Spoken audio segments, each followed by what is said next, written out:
Well, that bodes well.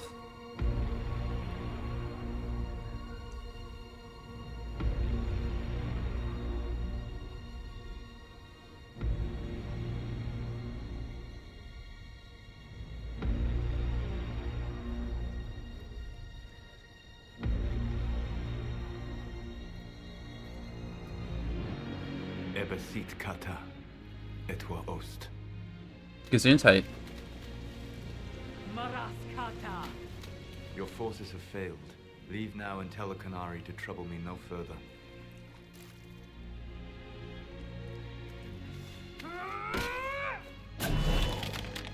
Oh, shit. Solus. Hey, Medusa, how's it going? Hey, can you fix my hand?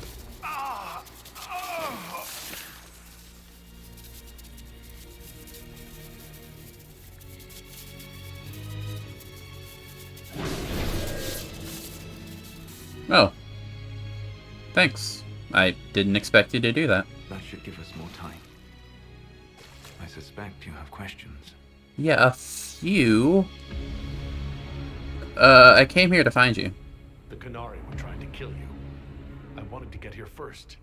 I know. They sought an agent to fan her out. And they found one. I am Well, no one's agent but my own. yeah.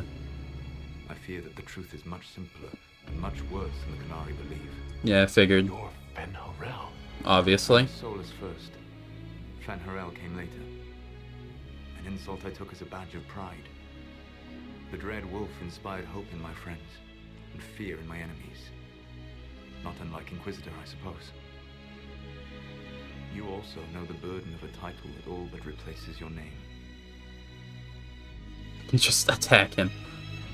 Yeah, I know what happens if I do that. A few statues around, so... You're like Mythol, then. Are you a fragment of what Fen Harel once was? Like Mythal? No. This is all I have ever been. Yeah. And the legends? I sought to set my people free from slavery to would-be gods. I broke the chains of all who wished to join me. The false gods called me Fen Harel, and when they finally went too far, I formed the Veil and banished them forever. Thus I freed the elven people, and in so doing, destroyed their world. Well, he just said why he formed it, but I'm gonna ask, like, just to get it out the way. You love the Fade. Why would you create the Veil to hide it all away? Because every alternative was worse. Meaning? Had I not created the Veil, the Evanurus would have destroyed the entire world. How'd they go too far? You said that the elven gods went too far. What did they do that made you move against them? They killed Mythal. Hmm. Crime for which an eternity of torment is the only fitting punishment. I thought Mythal was one of the Evanurus. She was the best of them. She cared for her people. She protected them. She was a voice of reason. And in their lust for power, they killed her. And they're not dead? I've been to the Fade a few times across the games, and I haven't seen anything like a god. You banished the false gods? You didn't kill them? You met Mythal, did you not? The first of my people do not die so easily. The Evanurus are banished forever, paying the ultimate price for their misdeeds. Okay. How did they become gods? Is this like the Avar thing where just all the spirits are called gods? The Evanurus were elven mages? How did they come to be remembered as gods? Slowly. It started with a war. War breeds fear. Fear breeds a desire for simplicity. Good and evil, right and wrong, chains of command. After the war ended, generals became respected elders, then kings, finally gods. The Evanurus. He said the Veil prevented the destroying of the world. Why am I asking this? Do I not understand? How did creating the Veil destroy the world? Oh, right, yeah, I remember. You saw the remains of Via de Thara. The library was intrinsically tied to the Fade, and the Veil destroyed it. There were countless other marvels, all dependent on the presence of the Fade, all destroyed. The elven legends of immortality, all true. It was not the arrival of humans that caused them to begin aging. It was me. The Veil took everything from the elves, even themselves.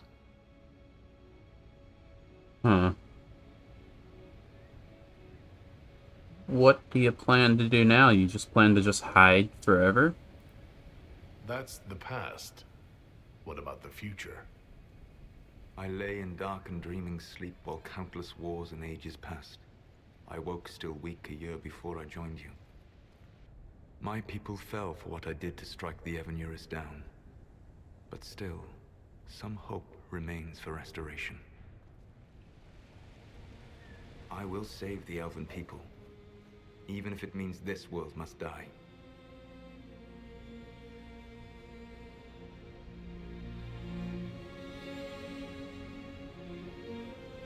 Do you really have to? Because I'm gonna try to stop you if you make me. Why does this world have to die for the elves to return? A good question, but not one I will answer. You have always shown a thoughtfulness I respected. It would be too easy to tell you too much. I am not Corypheus. I take no joy in this. But the return of my people means the end of yours. It is my fight. You should be more concerned about the Inquisition. Your Inquisition. In stopping the Dragon's Breath, you have prevented an invasion by Qunari forces. With luck, they will return their focus to Tevinter. That should give you a few years of relative peace.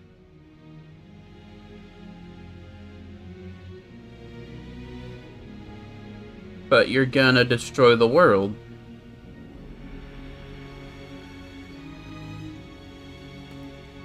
The Qunari said the Inquisition was unknowingly working for agents of Fen-Harel. I gave no orders. You led us to Skyhold. Corypheus should have died unlocking my orb. When he survived, my plans were thrown into chaos. When you survived, I saw the Inquisition as the best hope this world had of stopping him. And you needed a home. Hence, Skyhold.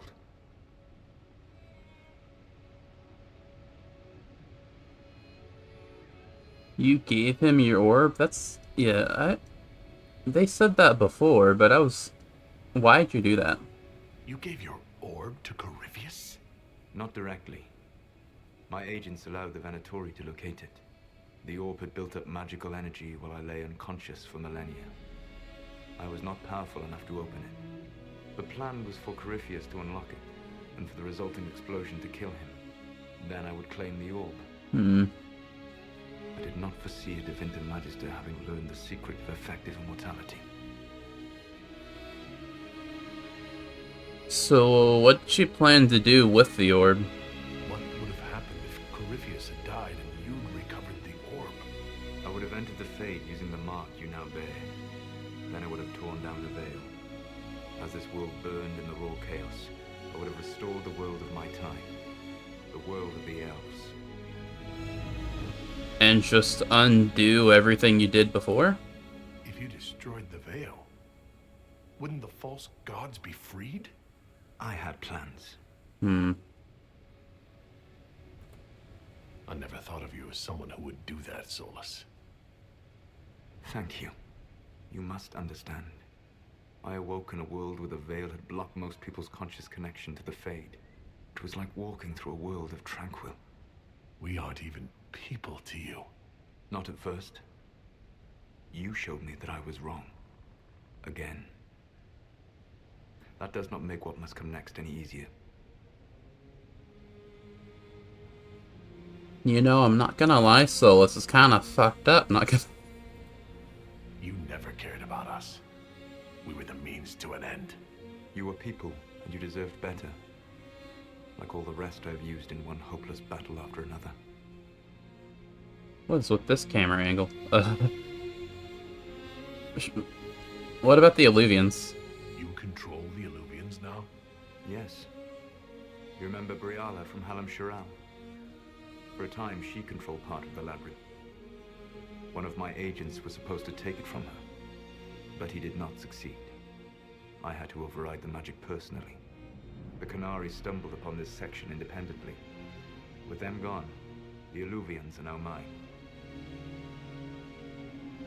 And I know very well why I should be concerned, but I'm gonna say this anyway for the dialogue. What's wrong with the Inquisition? You created a powerful organization, and now it suffers the inevitable fate of such. Betrayal and corruption. Yeah, Bull told me that. It's not that simple. Isn't it? Perhaps we should ask your friend, the Iron Bull. Yeah. Tell me, where is he? Do you know how I discovered the Qunari plot? The plot I disrupted by leading them to your doorstep. The Qunari spies in the Inquisition tripped over my spies in the Inquisition. The Elven Guard who led you to the Qunari body? Who intercepted the servant with the Gatlock barrel? Mine. And why'd you help if you could just Medusa everyone? Why bother disrupting the Qunari plot if you're going to destroy the world regardless? You have shown me that there is value in this world, Inquisitor. I take no joy in what I must do. Until that day comes, I would see those recovering from the breach free of the Qun. Why? Because I am not a monster. If they must die, I would rather they die in comfort. In any event, it is done. I'm not gonna thank him.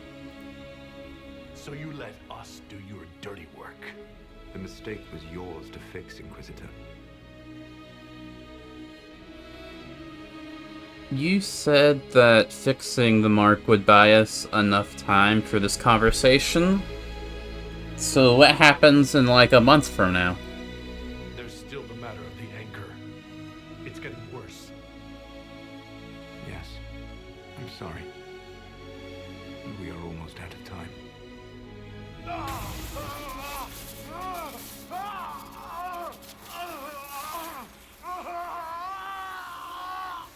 The monk will eventually kill you. Drawing you here gave me the chance to save you. At least for now. For now. I'm going to redeem you. That's a funny wording.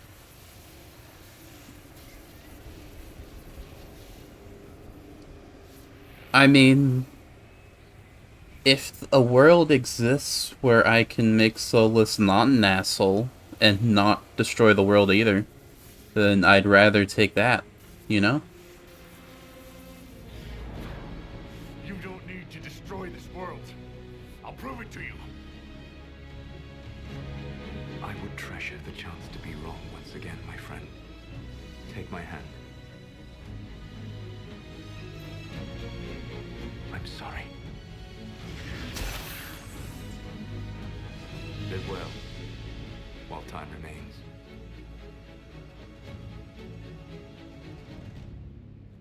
Okay, see ya, dude. See ya in Veilguard, I guess.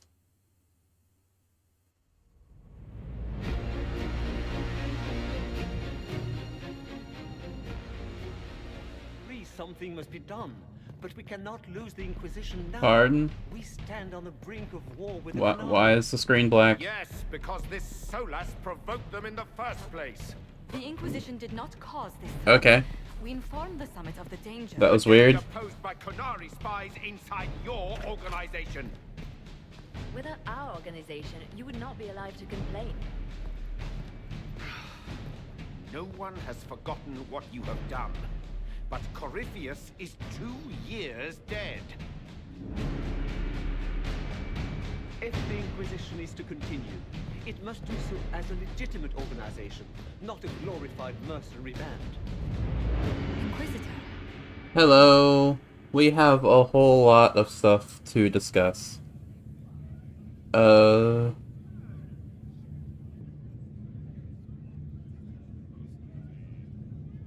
We still are needed. You all know what this is.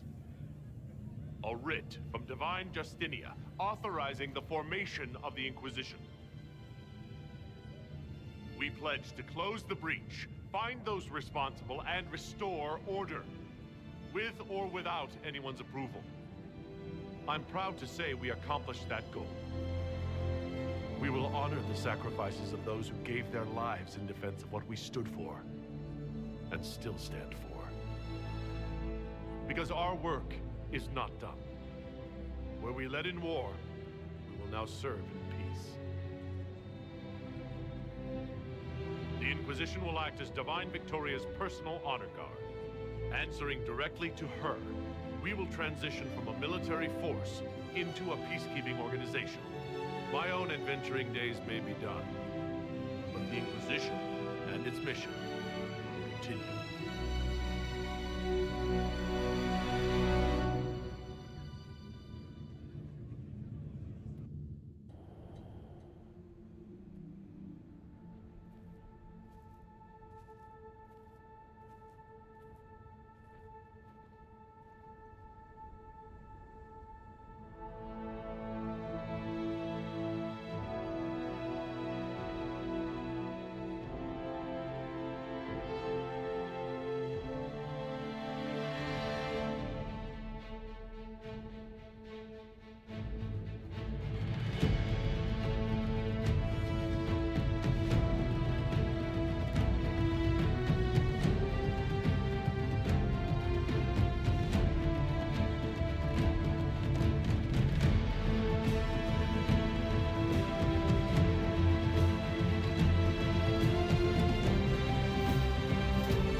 Over the next several months, the Inquisition carefully gave over many of the duties it had held.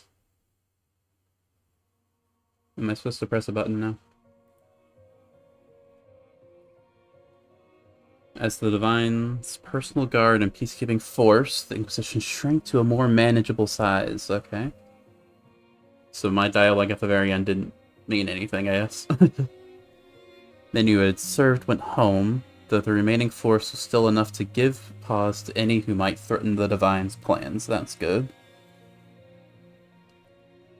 People just had to sit on that ending for, like, how long has it been? 9 years? Those who served the new Inquisition were tested and checked thoroughly in the hope of ferreting out any more spies within its ranks. I think it was closer to... Yeah, it was 9 years, I think. Dragon's breath disrupted, and any hope of a swift victory dashed, the Qunari retreated back to the north. Well, that's good. I've had very few good experiences with the Qunari now that all good experiences with the Bulls have been rescinded. Few knew what debates were waged in Parval, but not after the Exalted Council. Qunari launched new attacks against Tevinter. Obviously, their aggression caught the already unstable Imperium off guard. Tevinter was soon mired in war many feared could spread across Thedas. Sequel bait? I actually have no idea what happens in Pilgrim. I mean, I can guess, but the Exalted Council remained intact, advising Divine Victoria on important matters. Cassandra served for several years. While she often disagreed with Liliana's policies, former right and left hands of the Divine shared a mutual respect and worked well together. I mean, I would hope so. They were together the entire events of Inquisition.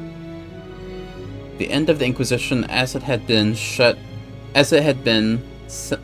shockwaves through the College of Enchanters. A rival circle of magi soon arose. I can read, I promise. Two institutions settled into an uneasy coexistence across the south, vying for power. Am I supposed to recognize who this is? Is this, Flemeth? That's my only guess. Be weird if it was. After the Exalted Council, Liliana devoted herself fully to the Sunburst throne and her dream of reshaping the Chantry. Within a year, she removed restrictions surrounding Chantry priesthood, allowing men and women of all races to be initiated and ordained. I kind of forgot that restriction was even a thing, honestly. This decree was followed swiftly by her decision to return to the Cancicle? I have no idea. A Shartan canonical chance, a move divided by Andrastians deeply. Rebellion to renounce her and return to the Chantry to its formal state arose, beginning first in Orlais, then spreading to other parts of Thedas. As quickly as it began, the rebellion faltered. that's good. Why bring it up then? If it's not a current issue in whatever time this is being set in, why tell? Almost agreed that the rebellion collapsed due to infighting. Some whispered that the Divine herself engineered its failure. I mean, knowing Liliana, that could be possible. Likely, even. Rebellion fractured into a number of separate cells, some of which limped on for several months before disappearing into obscurity. Sarah left the Inquisition with scarcely more ties than when she began, disappearing back to her confusing weave of favors and friends. Yeah, I didn't do her quest. It never came up, because I can only have so many people in my party, and I assume it's based on approval. But then I never got Bull's quest either.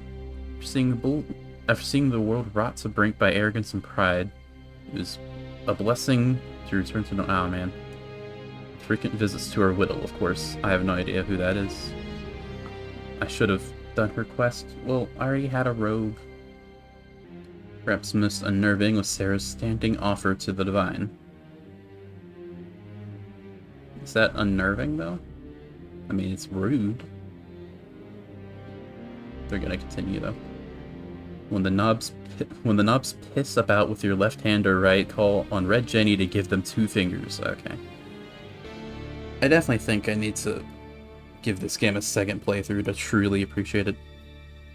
Bear took up the role of Viscount and with the help of his friend Hawk, rebuilt Kirkle's damaged infrastructure. Is this supposed to be Hawk? I mean, I doubt it, but under his rule, the city-state finally resumed its place as the major trade hub of the free marches. Fantastic. Varric as a Viscount is still really funny, though. Continued to ignore all mail from both the Merchants Guild and the Prince of Starkhaven. It was never clear if the Iron Bull knew he would be forced to turn upon the Inquisition, or if he was lying the entire time. I doubt... I mean, I'm sure he was ready for it, like... I doubt he knew it was inevitable. Regardless, after his death, Talvishoth mercenaries across Orlanefelden were looked upon with suspicion. He never had a quest that I noticed. I mean, I'm sure he did, because that's how video games work, but I never... Was he supposed to betray him? Those who remained in the South found their lives even harder as a result. There had to have been some way to stop him betraying, and maybe if you just didn't bring him, I don't know. After the Inquisition transitioned to a peacekeeping role, Cullen continued to serve as commander of its forces. Fantastic, and wouldn't expect anyone else. Except maybe Cass. Under his leadership, the Inquisition protected the Divine's interests while enforcing new standards of security. Cullen also expanded the Chantry's treatment for Templars whose minds were taken by lyrium, as well as those who wished to cease lyrium usage. Why do they use lyrium again? Like, I get it's basically a drug, but... As chaos reigned in the north and threats to the Divine lurked in every shadow, Cullen remained steady to serve. Fantastic. Dorian returned to Deventer to take his father's place in the Magisterium. And who's this? Is that his mother? Probably. Rumors flew about the Imperium's infighting. Dorian was spoken of often as a voice of resistance against corruption. I mean, basically every conversation he has implies that, yeah. Along with the Magister Mavers Tilani, he formed a group called the Lucerni, I have no idea, to restore and redeem Deventer, fight many thought hopeless. Those fighting by Magister Pavas' side noted that he kept in constant communication with the Inquisitor via message crystal. Fantastic. He kept true to his word. The cell phone.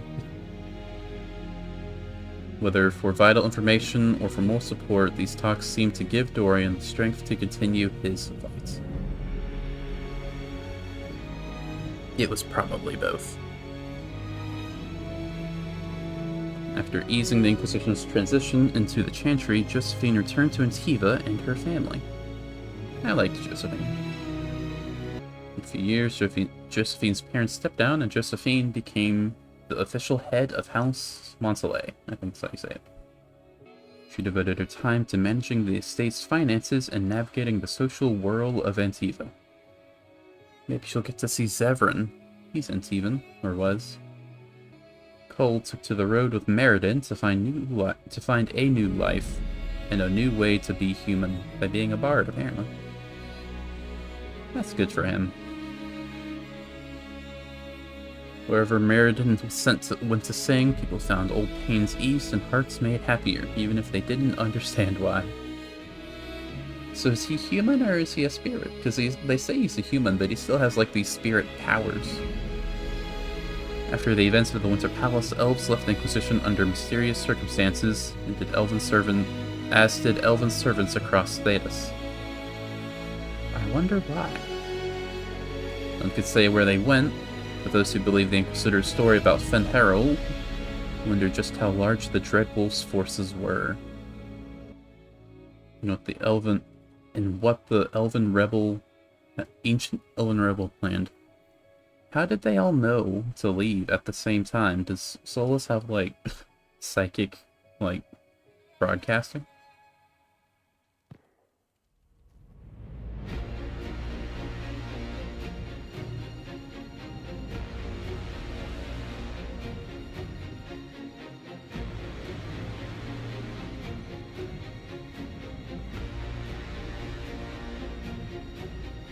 My agents have found nothing. With the Illuvians, he could be anywhere. Are you still allowed to not wear that outfit? Even as a peacekeeping force, leaves us vulnerable to agents of the Dread Wolf. But also gives us the strength to respond. We will need to be careful. Solus knows everything about us. Who we are, how we work, our strengths and weaknesses. And us. Find people he doesn't know. And us him. We'll save our friend from himself. If we can.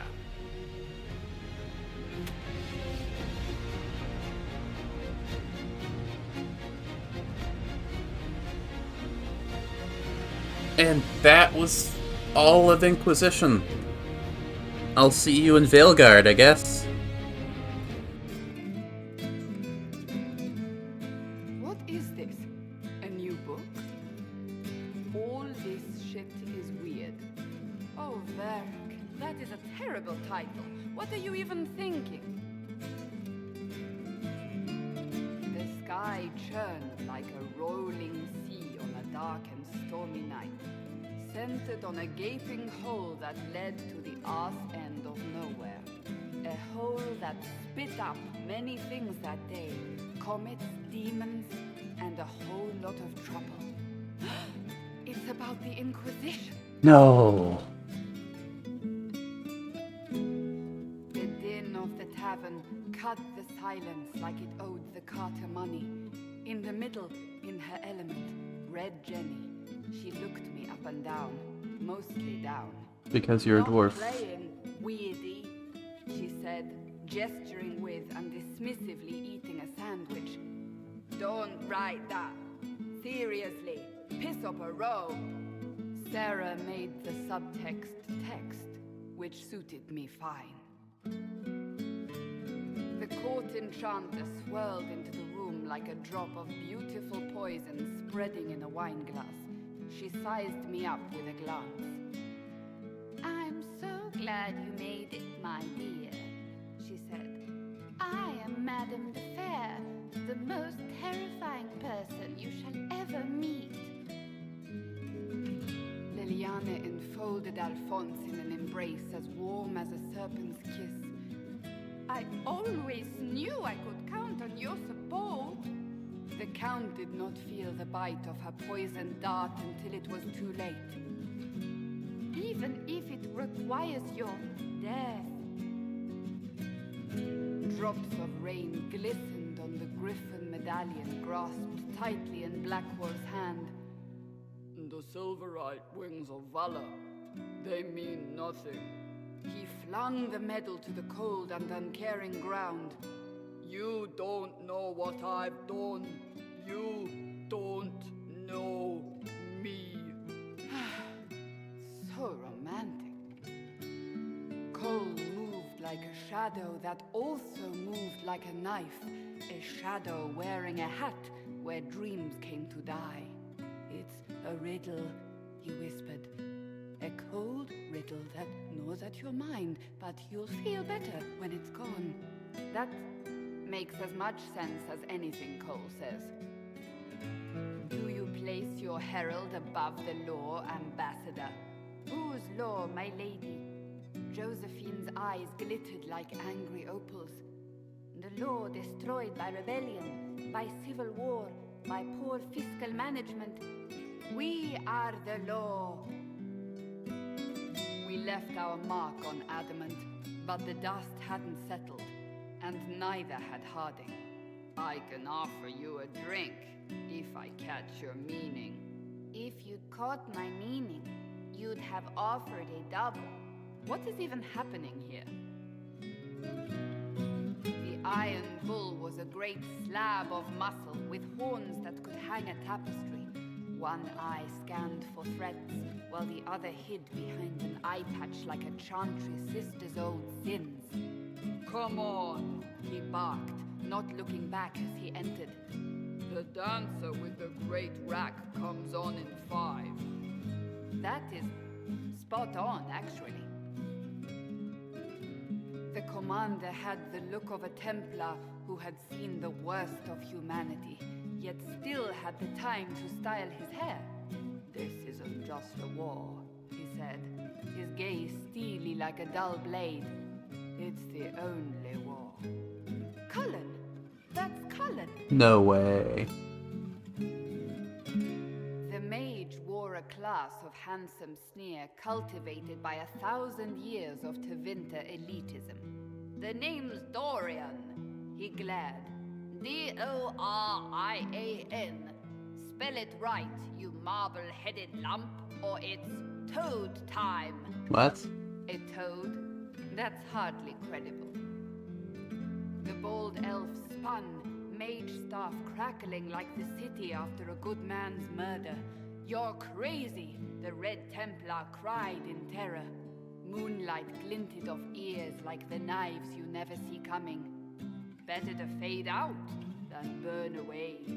Ugh, Varric. Wait, where am I? I don't... Oh, here it is. The Seeker clutched at my vest, her tears as desperate as they were pitiful. Varric, I was wrong about everything, she sobbed. Could you find it in your noble heart to forgive me? That dwarf, he put me in the book. I'm in the book. I am reading the shit out of this. Fantastic.